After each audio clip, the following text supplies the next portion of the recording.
Today's topic, when good men do nothing.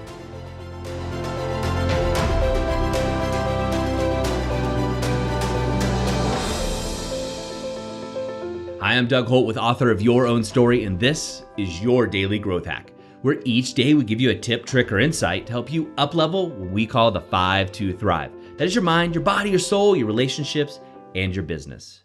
Now, I'm kind of a typical guy, right? And oftentimes I fantasize about, saving my family. Like, what if somebody were trying to do something bad, and how would I stop them? How would I wrestle them to the ground and beat them up, or do whatever I have to do to make sure my family's protected?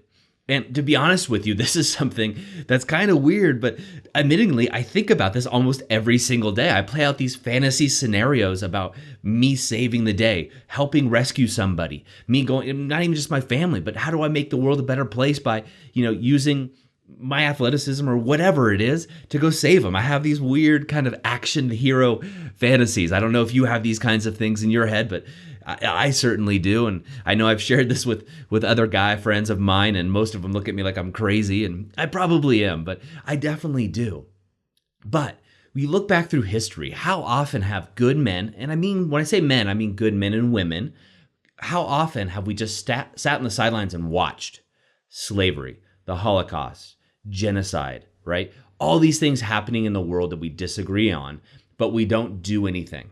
Well, that's not enough. It's not enough for me, and it's not enough for you. If you're here with me today, you're on a journey. You're on the journey to author your own story, right? To write your own script. Write out how you are as a hero. Now, what would your hero do, or your heroine, right? What do they do in these situations when bad things are happening? I hope they step up. I hope they don't just watch and talk about it. I hope they step up and take action.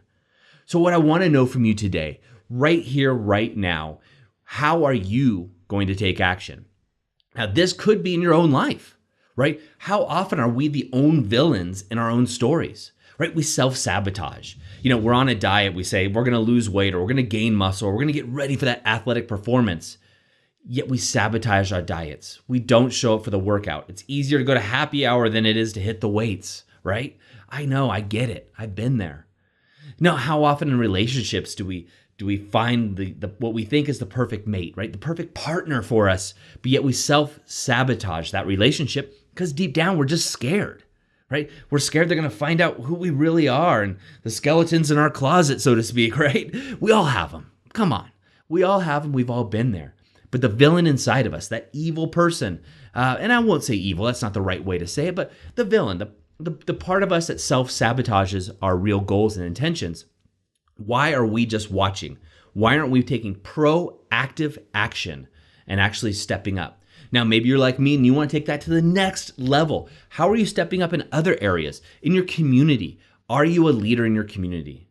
First of all, I say be a leader in your family. Be a leader for yourself, then be a leader for your family, then a leader in your community, then a leader in the world.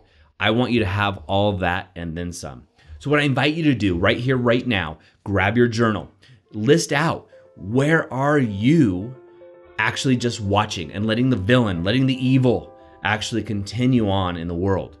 Start with yourself. Always start with yourself first. Once you've written that out, this is a great exercise for you. Once you've written that out, now look at your family. Where are you? If you're married, look at your immediate family and then extend that out. Now, once you've looked at what's happening within your family, and are you just watching? Are you in the stands watching this evil come, or just talking about it? Now, what about your community? What's going on in your community? How's the homeless situation in your community? How's the economy doing in your community? How's the environment doing in your community? And then take that a step further and expand out to a larger scope. What are you doing to make the world a better place? Start with yourself first, and that starts with becoming the author of your own story. And the first step to this, which I ask you to do almost every single day, is writing it down. By writing it down, you can actually bypass some mechanisms in your brain that try to protect you. Write it out like it's a story. And then when you read it back, make sure it's a story that you want to read, right? We've talked about this. Seize the day, right? Live your life day by day, moment by moment, and make sure it's epic just for you. That's it for me today. I look forward to hearing from you. As always, go to authorofyourownstory.com where you can get the latest tips, tricks, and techniques delivered right to your inbox. I will see you tomorrow. Have a fantastic day. Go out and inspire someone just by being the author of your own story. I hope you enjoyed today's Daily Growth Hacks. Please put your comments right down below and remember to click subscribe. This way we can ensure that we're delivering these daily growth hacks right to you each and every day. On behalf of the whole team here, remember, go out and be the author of your own story.